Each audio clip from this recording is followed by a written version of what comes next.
We have two excellent speakers tonight for our joint session. We have Patrick Charbonneau and Axel Elias, and I'm going to sort of introduce each of them in turn. Each speaker will speak for about 15 to 20 minutes, and then hold all your questions to the end when we will sort of have a joint question and answer session. So let us start first with Patrick. He is professor of chemistry and physics at Duke University. He studies soft matter in glasses using theory and numerical simulations.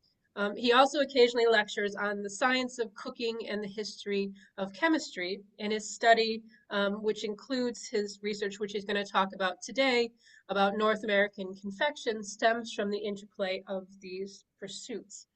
So over to you, Patrick. Okay, well, good afternoon or good evening, everyone. Thank you very much for Kelly for inviting me and for the introduction. As you mentioned, my interest in the history of confections might seem unusual for a chemist and a physicist, but I'll try to argue throughout this presentation that there's actually some insights that can be gained when we marry a scientific or a technical perspective with food and food history and ethnology. So I'm going to be telling you about Sucre, crème, its origin and trajectory of what I claim, or as what I suggest, is an authentic confection from French Canada, from the St. Lawrence Valley, what we now call Quebec. And so I'll be presenting today. And to be able to put this science in perspective, I'll start with a bit of science, actually. So this is a phase diagram. This is what describes the equilibrium phases of a mixture of sugar, right, table sugar, what we call sucrose, in water. Right, and the regime that we're very familiar with is this one here, right? Is when we have sugar dissolved in water, and you can get this mixture to be stable between a fairly low temperature, below 0°C, and up to above 100°C. And you can also increase the concentration of sugar up to about 60% roughly, or 65% at room temperature, at which point you get sucrose crystals, so you get crystallization, supersaturation, right? You get the sugar to precipitate at the bottom of your pan if you prepare it this way. Now, controlling the making of confections means understanding and handling this phase diagram in clever ways. And one way that's sort of canonical one is to try to heat up your sucrose mixture to boiling. And as you boil and boil more of the water away, the concentration of sugar increases, and at some point you reach this syrupy, very concentrated syrup that is now unstable and will tend to crystallize. And how it crystallizes or not is how you get candies to form. Right? And this, the system would like to spontaneously form crystals, but maybe if you can trick it into not forming crystals too fast, you can get it to be in a glassy form, then you get a different type of candies than if you do get the crystals to form. And this, this technical aspect to the phase diagram of sugar has led, Barbara Wheaton in particular, right, to say that apothecaries and physicians were the first to gain experience in dealing with this technically demanding ingredient. Since literacy was normal in this class, the first really new recipes to be printed were for confectionery. And that is true historically, right? This is what we see. Sugar was handled by apothecarians, by physicians. It was handled in medieval times often as a pharmacopoeia. And then we have recipes for these very important substances that are used to try to heal different parts. And an example of these ideas of sugar being turned into candies is a very old example, what we call rock candy nowadays. So the idea is that you reach this very supersaturated regime, and then you let the system crystallize slowly on, let's say, a slightly porous medium like a stick. And then if you do that very slowly, you can get them to grow. This is a perfect rainy day activity with children, or snowy day activities if you have a bit more time. So you can prepare the supersaturated solution like I showed by boiling off some water and then letting it crystallize at the surface. And in terms of confections, right, it's something that we can trace back at least to the 8th century Levant and possibly earlier. So this is a type of candy that's been very with us for a very long time as a result of its, in a sense, simplicity, but also ubiquity when you deal with sugar.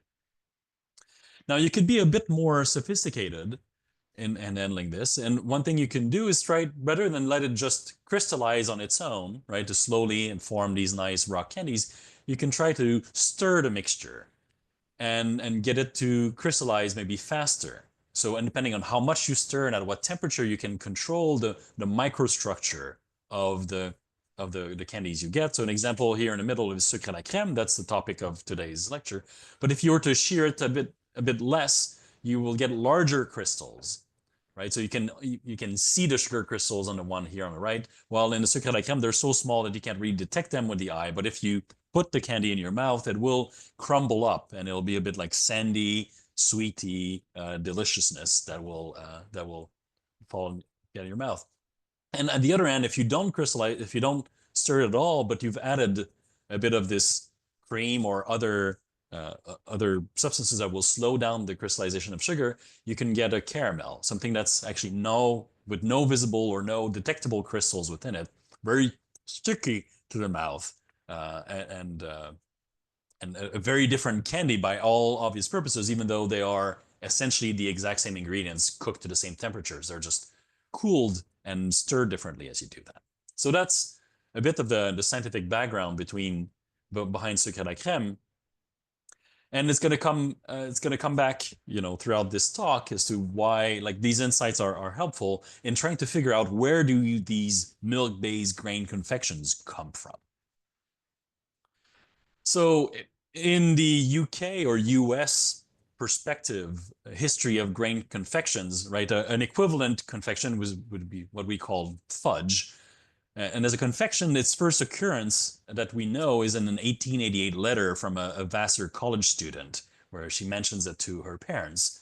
And US Women's College helped really popularize the confection in the late 1880s, early 1890s. There's lots of evidence of that.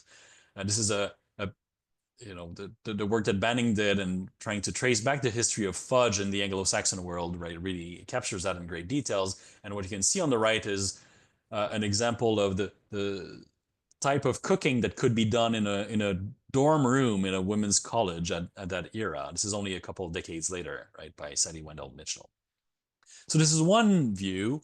Another perspective, if you look at Laura Mason's work on the prehistory of sweets, where she mentions something also very similar from a structural standpoint. It's not fudge, it's known as tablet, that are now made in Scotland.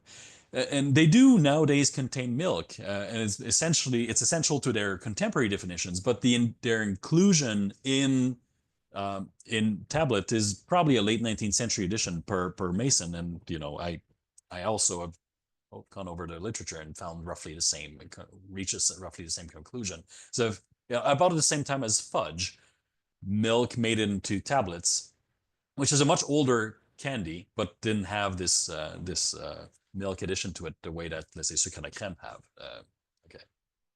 Up until fudge did about the same time.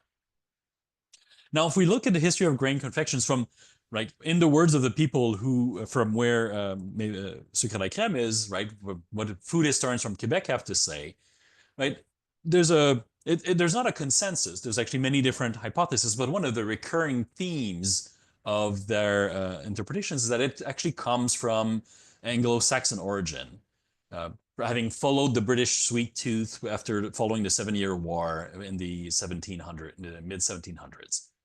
And so we find this in different authors, either food historians or ethnographers, right? I'll take an example here from Lambert, who's a recent a food historian. So sucre à la crème making increased after the 7-Year War. The British settlers, with their taste for sugar, made their own sucre à la crème, which they called fudge. And others saying that the sucre à la crème comes clearly more from Anglo-Saxon influences than from survival French ideas from the New France continent. And so this is a recurring theme, and it sort of all of these ideas rely on Sidney Mint's treatise on understanding the origin of the British sweet tooth, right, which is very well documented. So essentially, the idea is that in these food historians' perspectives, it must have come through the Brits who really liked sweet candies anyways, and therefore must have influenced the the making of candies in a new world and what was to be known as New France. And it's very much along this Wheaton perspective on a top-down theory for the origin of this recipe, right? It must come from uh, some confectioners or savants or people who actually knew well about the science of sugar and therefore were able to write recipes and share them with the world, either through British settlers or through some other sources. There's a couple of problems with this viewpoint, right, that I've uncovered. One of them is that you can actually find early 19th century references to confection in Quebec that have no clear antecedent in European cookery books of the time, nor in the US, right? The emergence of these recipes I mentioned before that have mixed milk and sugar and this graining process, so this partial crystallization of the sugar, really emerges at the late 19th century, but we find mentions, right, and visitors to Proto-Canada saying that describing maple sugar, it's a simply boiled down into cakes with milk. It is a very agreeable to the taste, already in the late 18th century. And in French literature and like newspaper from Montreal, we find recipes for sucre à la crème in 1840s. Again, 50 years before where you can find fudge in the US.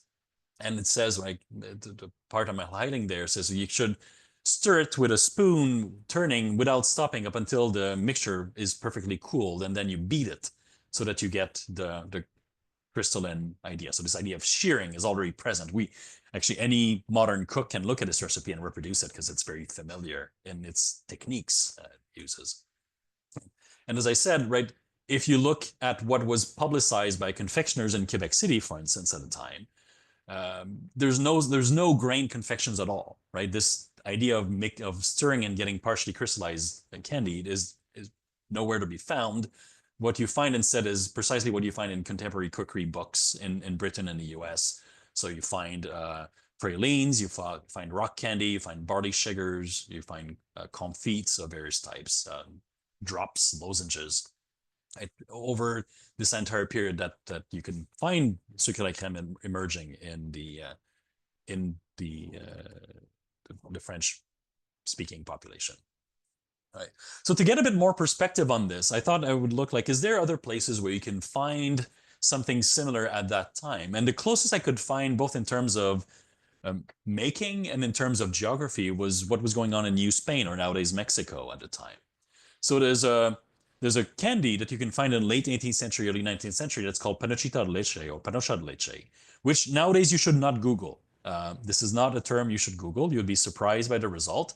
But at the time, this was a perfectly fine vocable for candy. Panocha refers to the cone sugar that you could get, like a imperfectly clarified sugar. And it's a grain confection from raw sugar and milk. And it's very similar in terms of techniques to what you find in sucre à la crème.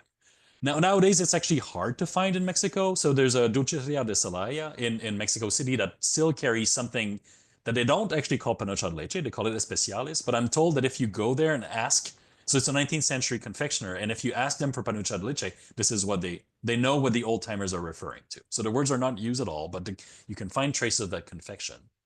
And we also know this confection, the panocha de leche, made it to the US, to the West Coast at least, in the late 19th century. So this is a cookbook from a family in Los Angeles,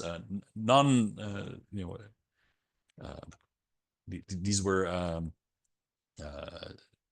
of Anglo descent, right? People who had moved there, so the Johnson family, and they have a recipe actually for panocha or panocha de leche that is very much along the lines of the earlier ones you could find in Spain. So the recipe has traveled extensively within the Spanish-speaking world and even made a jump to the English-speaking world in the late 19th century at that time. So that's one things you see. And you can say, well, okay, so I have two instances of these very similar products with no clear antecedents in the European world. So what do Mexico and Quebec have in common that might explain such similarities? And say, well, they're both speaking Romance languages.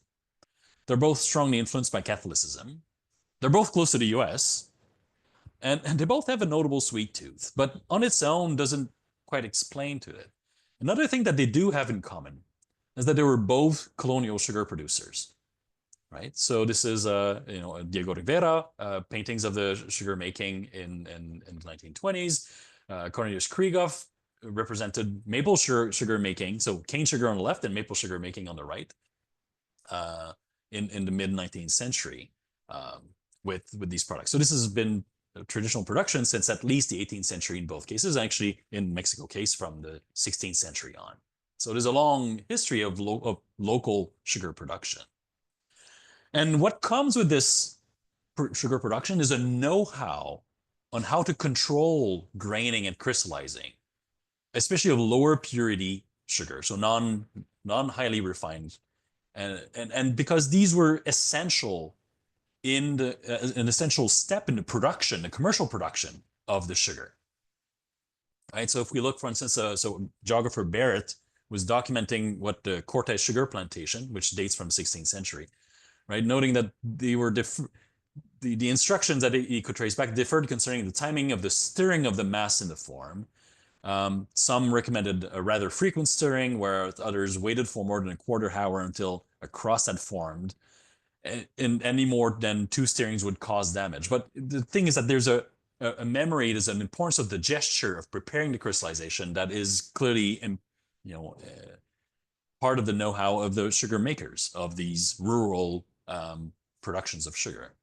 And same thing, Père Calme, who visited Quebec in the 18th century, or New France in the 18th century, right, says that the maple sap gets cooked up until it gets so thick that it can no longer be easily stirred with a ladle. It is then lifted from the fire and stirred rapidly until it is entirely cool and the sugar syrup is hardened into a sugar.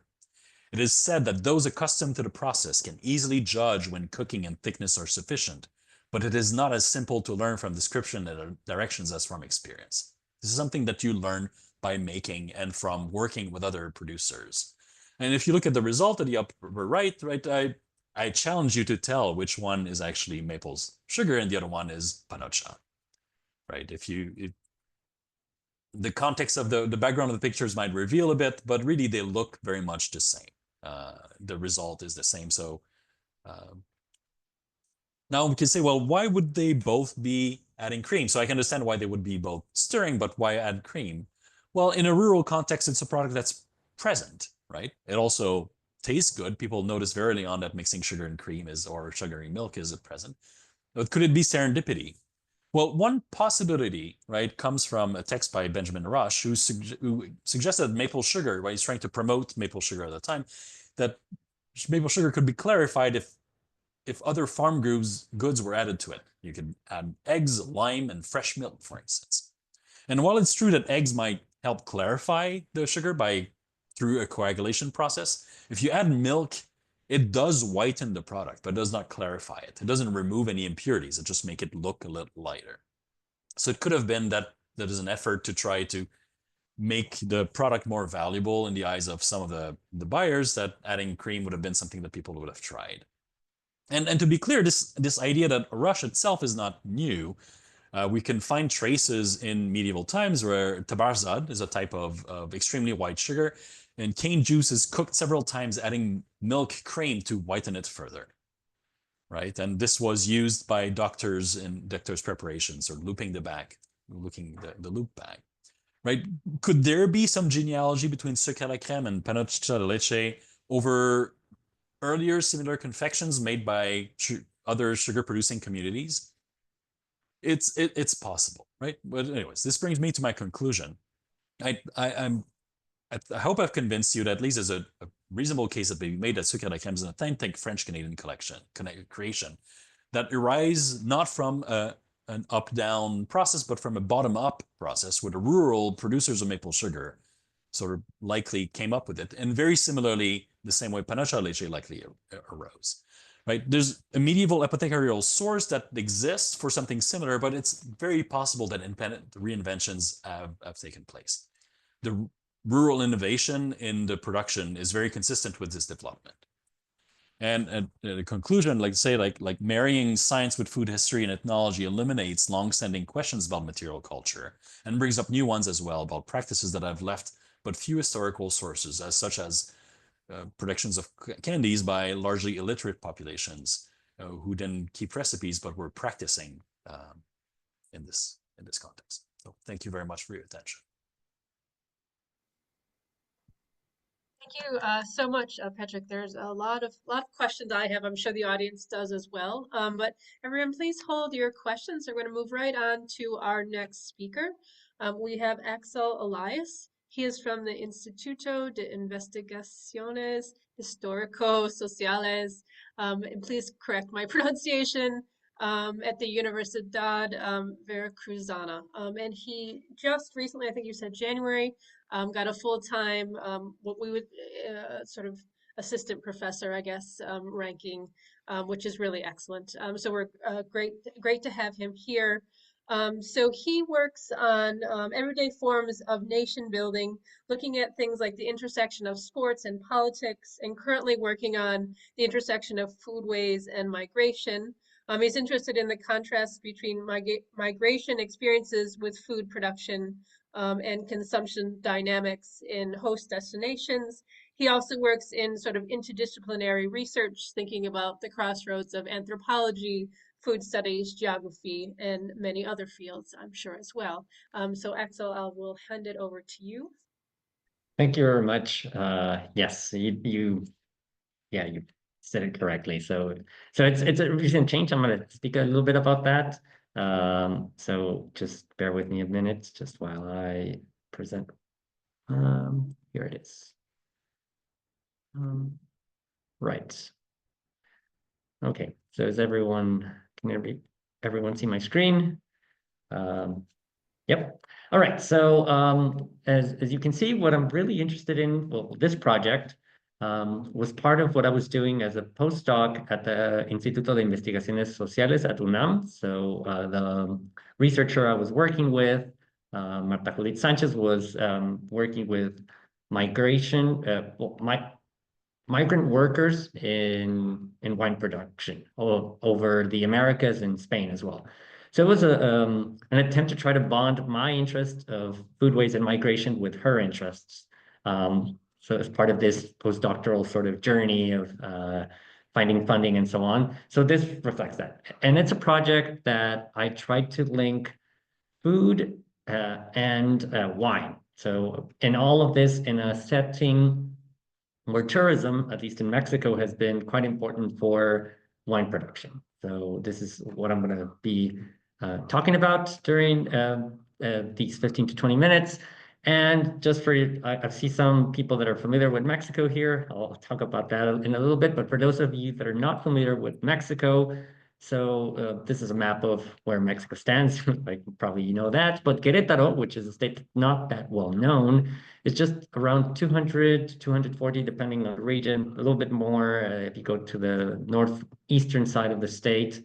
But it's not far from Mexico. So it's like a 3-hour drive, 3.5-hour drive from Mexico City to Querétaro, the capital.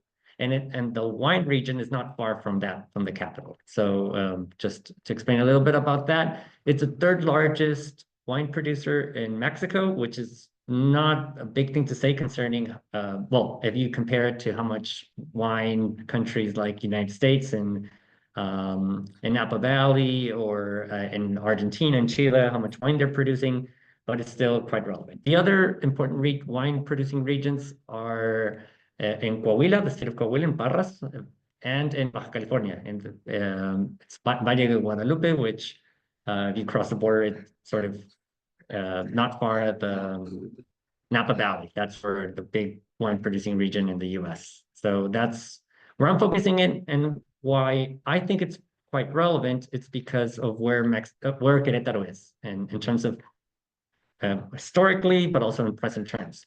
Because since it's not far from Mexico City, there's constant routes and trade routes that are being used, and particularly this goes back. I mean, I'm kind of taking big leaps here, historical leaps, but just so you could understand it, like the region why it's so important. It's in a region called El Bajío, which back in colonial times, it was very important trade route in terms of mining, because of Guanajuato, Zacatecas, San Luis Potosí, these regions where there was a lot of silver mining. Querétaro was a region where a lot of that silver was coming into Mexico City and then transported to Veracruz, which is right here in the Gulf of Mexico.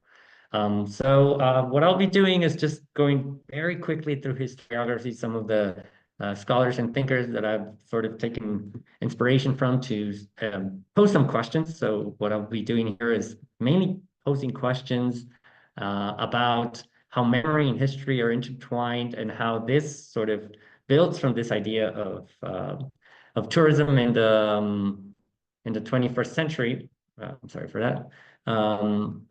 And then I'll continue with applying that, well, just using that framework to talk about how it's been used in Mexican wine production. And lastly, try to give some examples of how this has been done in Quebec. So as Kelly has already mentioned, so this sort of project is born from my reflections on everyday forms of nation building, nation and citizenship building. And I've looked at sport, and sport was, I mean, there's a lot of biases with sport. And one of them, it's mainly thought as masculine, even though a lot of women participate and have formed it. And in terms of food, well, it's an everyday practice. And because of that, I thought it was a very interesting challenge to think about it, not only in national terms, but also how it's shaped with migration. And that's where my broader reflections on foodways come from, trying to think about other actors participating in this nation and citizenship building. And from that, what I've sort of taken inspiration from are, I've sort of grouped it in fields. There's way more literature involved, but the reflections of Sara Bakeler, José Antonio Vázquez Medina, Igor Ayala, María Elena Garcia, who's written about this in Peru, how they've tried to talk about how food has been an essential component in forming national identity over time. I mean, in all cases, I mean, these are authors that have analyzed Mexico and Peru, but this applies to France, the United States, and other countries as well. From there, I sort of built from this idea of gastronationalism from Vizuzzi, and then also covering ideas of memory. So I'm very interested in the sensorial and also the emotional part of what food brings. And because of that, I've taken some ideas from Holtzman, Parasecoli, and Krishnendra Ray, and that applied to migration with Meredith Abarca, Alicia Galvez, and this sort of keeps following with what scholars like Marche have written about when they try to apply how migration looks applied into a space, a territory, a place. And from there, well, Maria del Carmen is here. She's logged in this session. There's also work from Javi Medina, Humberto Tomé Ortiz, who have worked on different regions and wine regions, Baja California, Sonora, also Querétaro as well. So I'll be speaking about that. And this comes, like if thinking in historical terms, even though it's a 21st century phenomenon that I'm analyzing, it comes down to how history and memory are used in terms of promoting tourism, how tourism has sort of taken these elements to promote consumption and more tourism to the country. And this, I mean, I'm applying it in Mexico, but it's not unique to Mexico. And this image taken from one of, it's not the most read newspaper in Mexico, it's El Periódico Reforma, the newspaper, takes this image and it's 12 reasons to enjoy Mexico. And one of them is usually, well, this image is, you could code it as an indigenous woman, usually a traditional cooker, cocinera tradicional, and sort of appealing to this idea of consuming authenticity, right? So this is done. Of course, the 12 other reasons are because of beaches, nature, and so on, but food is one of them. Food has been an important part, and this is just one example of many. And in terms of tourism, it's not something new in terms of how it's been used, but what is new is how experiences, consumer-based experiences are used to promote tourism in Mexico. So of course, there's important periods in the turn of the 20th century, then again, with periods during presidencies that tried to promote nationalism a certain type of nationalism and consumption, with like Lázaro Cárdenas with the state of Michoacán. It's in the west coast of Mexico, southwestern coast, or Miguel Alemán with Acapulco, also in the south, that have tried to do this. And this has continued up to like in Cancun as well, and some other regions. And one of the important landmarks, or one of the important watershed moments, was in 2010 when UNESCO included traditional Mexican cuisine and the Michoacan paradigm as part of their the intangible cultural heritage list. And because of this, what has been happening ever since is that both the combination of government, like governments, both federal and state level, and also municipios, but just a smaller level, have used these sort of ideas of heritage, about multiculturality, to try to promote tourism to their areas, both internal, like domestic tourism, and international tourism. I'm going to go quickly through that, which has really had it's one of the main sources of income for Mexico. Just last year, from January to August, it sort of brought in 22 million, well, more than 22 million US dollars, and it was around 45 million people coming in. And that's just without considering domestic tourism. So how does this apply in terms of Mexican vineyards and tourism? Well, there's a long history of Mexican wine production, not as long as European or, well, Western European and East European wine production,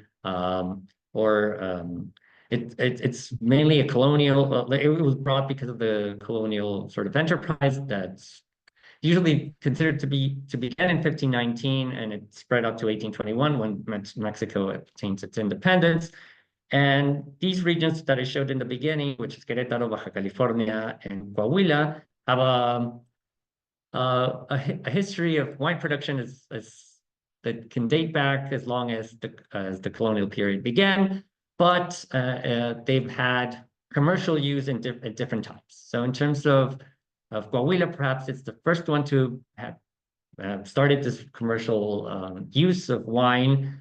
But then Baja California, it's late 19th century, and then Querétaro is something quite recent. It's in the second half of the 20th century when its commercial use began, and mainly with the foundation of Cava San Juan in 1958, and the introduction of Freixenet, that Spanish brand of sparkling wines, in 1988. So this is when Querétaro, as a wine producing region, really increases its production. So a reminder once again that Querétaro is here, which would be closer to the geographical sort of center of Mexico, not really in terms of population, which is Mexico City. It's 21 million people or more living in the metropolitan area compared to 120 million. But this is where Querétaro is. The other big wine region is Baja California and Coahuila here in Parras. So what they detected, like scholars such as Bustamante Lara, is that there are roughly from 11 to 14 Mexican states that produce wine, Mexico City being one of them. And they've sort of grouped regions as recognized regions, which is mainly Baja California and Coahuila, developing, that's where they place Querétaro, and emerging sub-states like Nuevo León, Hidalgo, and Puebla. And in terms of production, most of the wine consumed in Mexico is it's around 65% is imported. And in terms of consumption, it's quite low if you compare it to other countries in the continent, well, in the Americas, which compared to Argentina, Chile, Uruguay, it's quite low in terms of production. And this is something that wine producers all over the country, but in Querétaro, try to do something about it. So it's, instead of just depending on wine consumption, that means selling bottles of wine, which is in the end their business. What they try to do is try to create experiences for people to do and to visit. So one of the things they do is they open their vineyards. So as you can see, the biggest wine region is Baja California, which has around 107 wineries and 87 open to the public. And the one that follows, even though is not in terms of production bigger than Coahuila, which is located here in fourth, according to this study, they have around 16 wineries open to the public, and this is changing. This is 2017, so it's important to do this study once again to see how things have changed in Querétaro ever since. And one of the things that has been happening is, and it's very much related to what I was telling you about in terms of how tourism has been shaped by these events in the 21st century, is these routes. One of them is like the route of, it started out as wine and cheese in Querétaro. It's something similar to what began in 2001, which was the formation of this program led by the Ministry of Tourism called Pueblos Mágicos, which was supposed to promote tourism to these magical towns, as they call them. And what these magical towns are mainly colonial, sort of picturesque colonial towns. They have similar colors in terms of their streets and so on. And these sort of roots, such as the one of cheese and wine, what they do is try to build into that whole sort of campaigns. And as you can see here, this is a map that's prioritizing Tequisquiapan, which is one of the wine-producing municipios of the largest ones, and sort of like a county, so to speak, if you could call it such a thing. Tequisquiapan, and it's a magical town. And the areas in the state, this map is really highlighting the other similar places, although it prioritizes Tequisquiapan. You can find Bernal, Cadereyta, which is also, they're also important wine producing regions.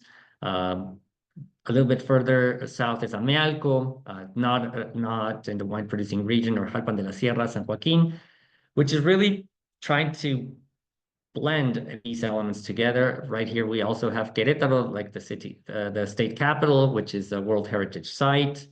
So they're trying to build all this together and to try to promote tourism. And as part of that is wine and cheese consumption, and also art and handcrafts. I mean, we could question the divide, but there's also that.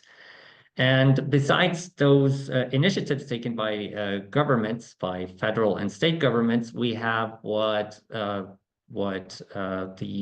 vineyards are doing, the bodegas, how they're gathering to form these clusters, like the cluster Vitivinicola de Querétaro, that has it's half and half. Half of the wine bodegas are not included, but the other half are.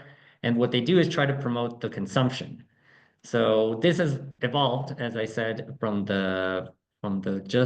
wine and cheese route to the wine, art, and cheese route. That's sort of happening, and it's attracting a lot of visitors.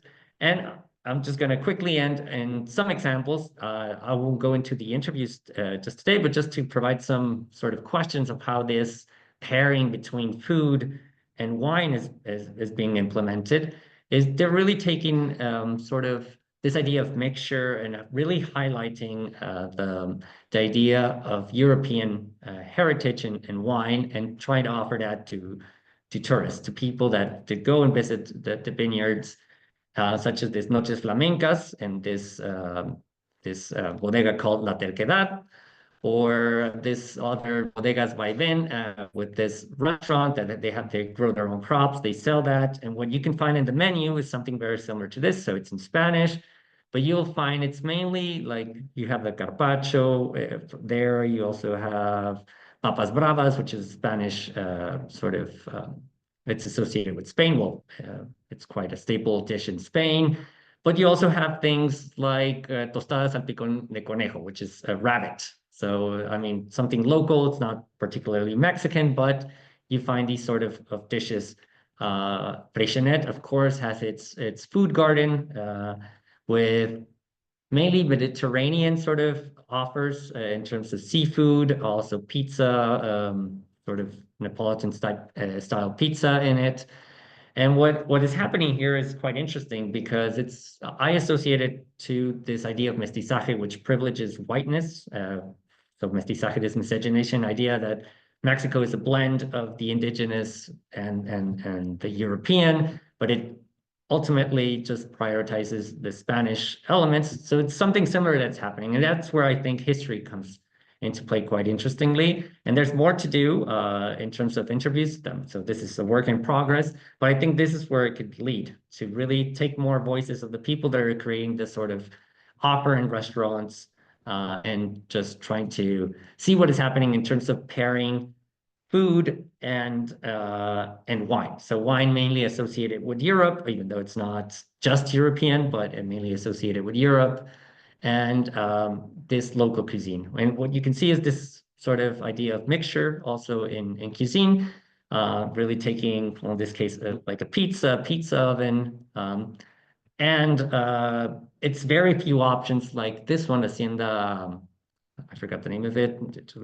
Hacienda Tovares, which really tries to take this convent food from Querétaro to try to sell this authenticity or something new. It's something that the cluster is trying to sell, this idea of promoting a more diverse sort of food options and pairing it with local food. So this is just something that I wanted to just throw questions out there. And well, thank you very much. If you have further questions, if there's anything, any thought-provoking ideas that you want to share, I'll be glad to receive them. If it doesn't happen during the seminar, well, you can, I'll leave my email just in case you have any questions or comments. So, and thank you very much for the opportunity. Thank you so much, Axel. That was really interesting to see, what's sort of developing in Mexico in terms of